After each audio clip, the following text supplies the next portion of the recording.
سے اور دلوں کو رلا دینے والے واعظ، عمدہ بیان خطیب اور اعلیٰ درجے کے ادیب بھی ہیں۔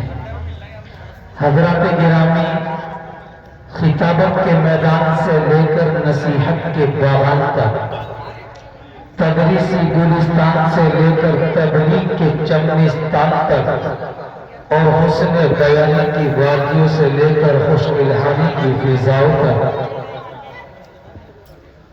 جن کی عزت و عظمت اور جن کی خطابت اور تقریر کا شہرہ دور دراز تک عام ہے،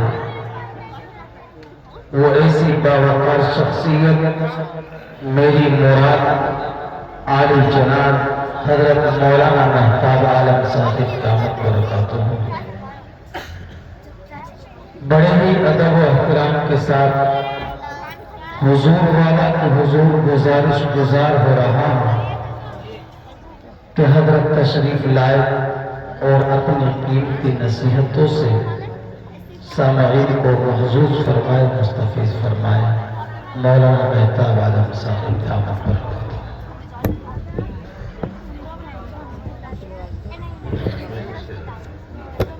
بسم اللہ الرحمن الرحیم۔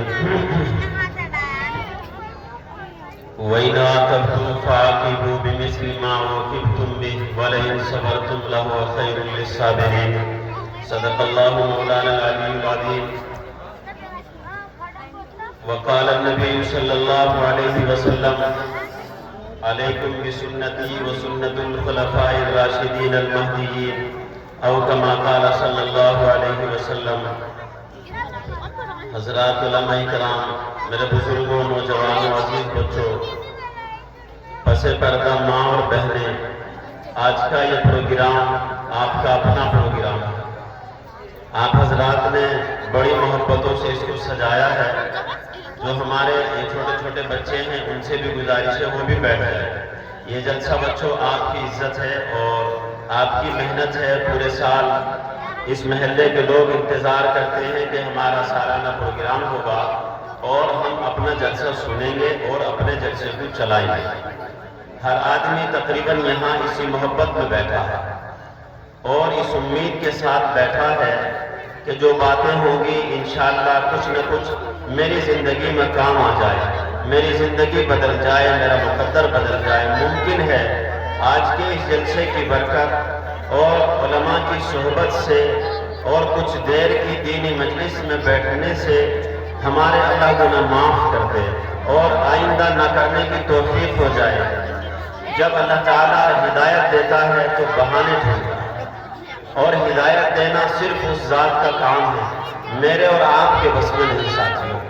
اس لیے جو میرے دوست، میرے ساتھی ہماری اس مسجد سے، مدرسے سے محبت رکھتے ہیں اور جن کا خون اور پسینہ اس مدرسے میں، اس محبت میں لگا ہے، بہت سے ایسے ہیں جو بھی حیات ہیں اور الحمدللہ وہ اپنے جلسے میں موجود ہیں اور اس خوبصورت منظر کو دیکھ رہے ہیں۔ بعض وہ بھی ہیں جو اس دنیا سے چلے گئے، لیکن الحمدللہ مجھے امید ہے ان کے سچے وارث، ان کے جانشین، ان کی اولادیں اور ان کے خاندان، اہل خانہ ضرور بھی ضرور یہاں محلے میں موجود ہوں۔ کتنی محنت، مشقت اور خون پسینے سے اس مسجد کو تیار کیا گیا، اس مکتب اور مدرسے اور درس گاہ کو تیار کیا گیا۔ یہ سب آپ کا پیسہ لگا ہوا ہے، آپ کے بڑوں کا خون اور پسینہ ہے۔ میں سمجھتا ہوں آپ ان کے سچے وارث ہیں، ان کے جانشین ہیں، اور اس نیت کے ساتھ، اس امید کے ساتھ یہاں بیٹھے ہیں کہ یہ ہمارے بزرگوں کی جگہ ہے۔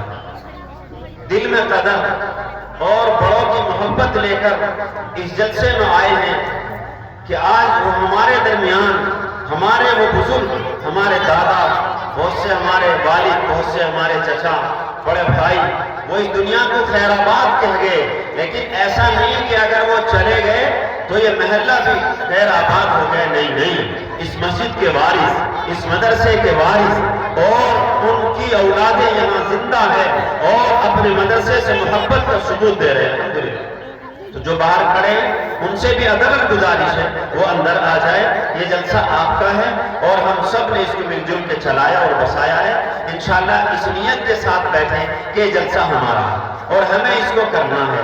میرے بزرگوں، اکابر علماء دیوبند، وہ زمانہ جب سڑکیں نہیں تھی، سواریاں نہیں تھی، کیچڑ اور ریت کے راستے تھے، کنکریٹ اور اینٹ پتھروں کے راستے تھے، گھوڑے تانگوں کا زمانہ، بیل بکریوں کا زمانہ تھا. آپ کے علاقے کے لوگ، خاص طور سے ککرولی گاؤں سے لوگ دیوبند گئے. حضرت شیخ الاسلام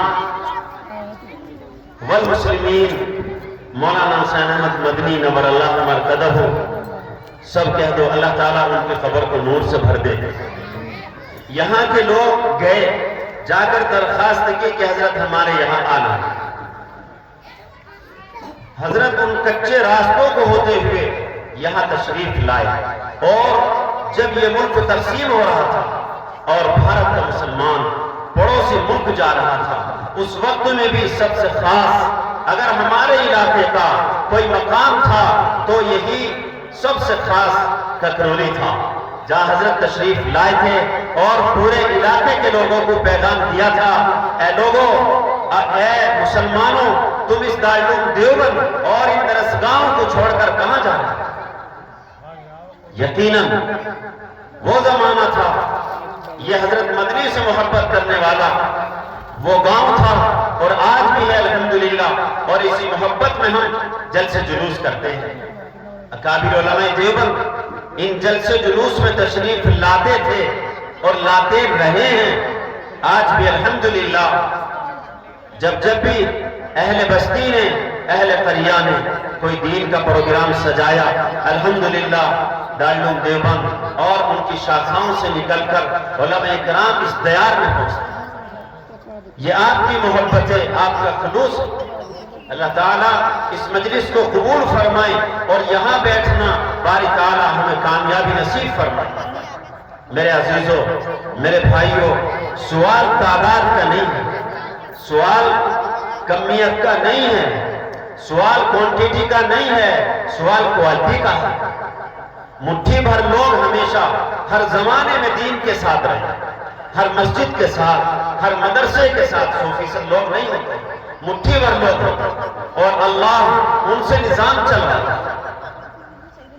میں مثال دیتا ہوں، سیدنا حضرت عثمان ذی النورین خلیفہ ثالث داماد نبی صلی اللہ علیہ وسلم کا زمانہ ہے. ملک شام سے خبر آئی کہ وہاں کچھ لوگ فساد پھیلا رہے ہیں. سیدنا حضرت عثمان کا مقام جانتے ہو ساتھیوں؟ کتنا بڑا مقام ہے.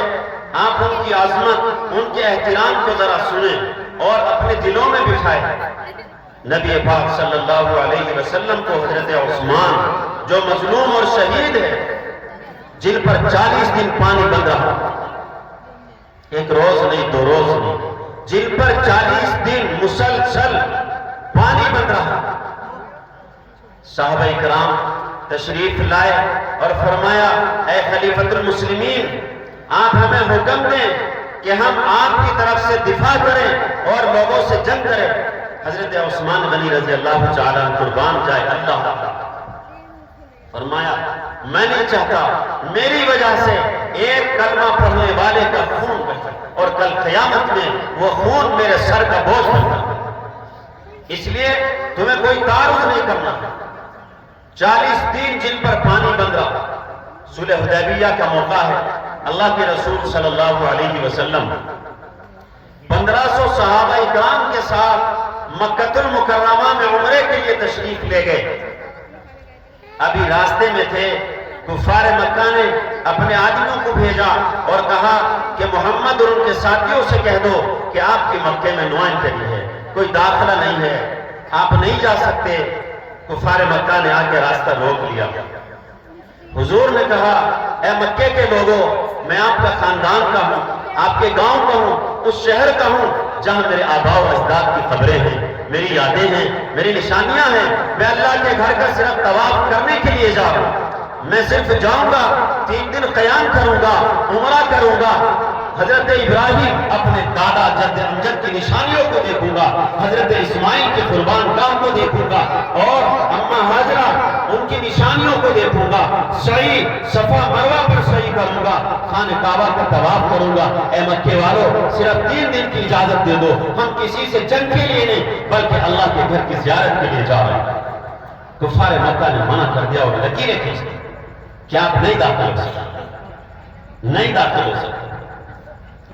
اللہ کے رسول صلی اللہ علیہ وسلم نے اپنے داماد سیدنا حضرت عثمان رضی اللہ تعالیٰ عنہ سے فرمایا، اے عثمان، مکے میں تمہارے عزیز و اقارب رہتے ہیں، آپ وہاں چلے جائیں، ان سے باتیں کریں، ممکن ہے وہ اجازت دیں۔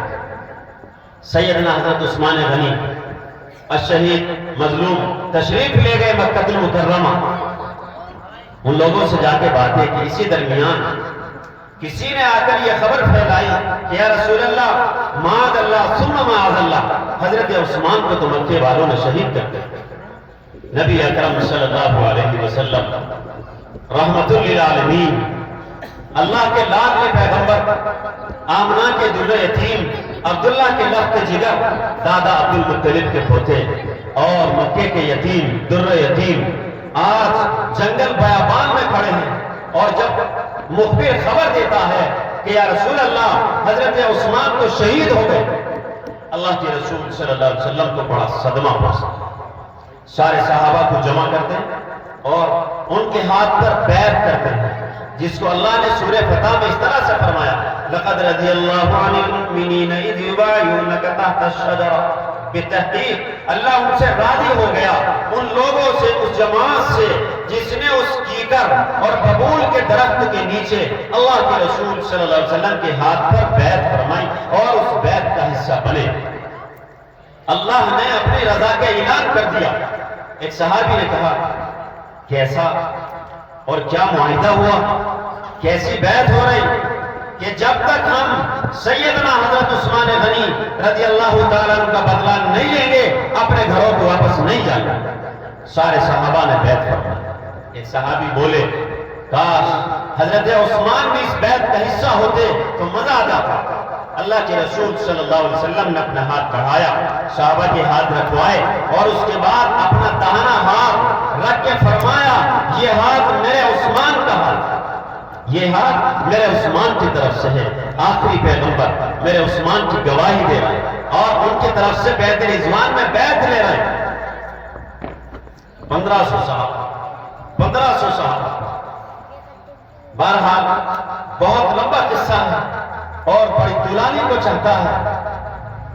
جنگ کا خاتمہ ہوا اور یہیں پر صلح لکھی گئی۔ حضرت عثمان واپس صحیح سلامت لوٹ آئے۔ وہ خبر دینے والے نے غلط خبر دی، تو حضرت عثمان رضی اللہ تعالیٰ عنہ کا مقام یہ ہے کہ جس کے لیے اللہ کے رسول صلی اللہ علیہ وسلم جنگل بیابان میں درخت کے نیچے بیعت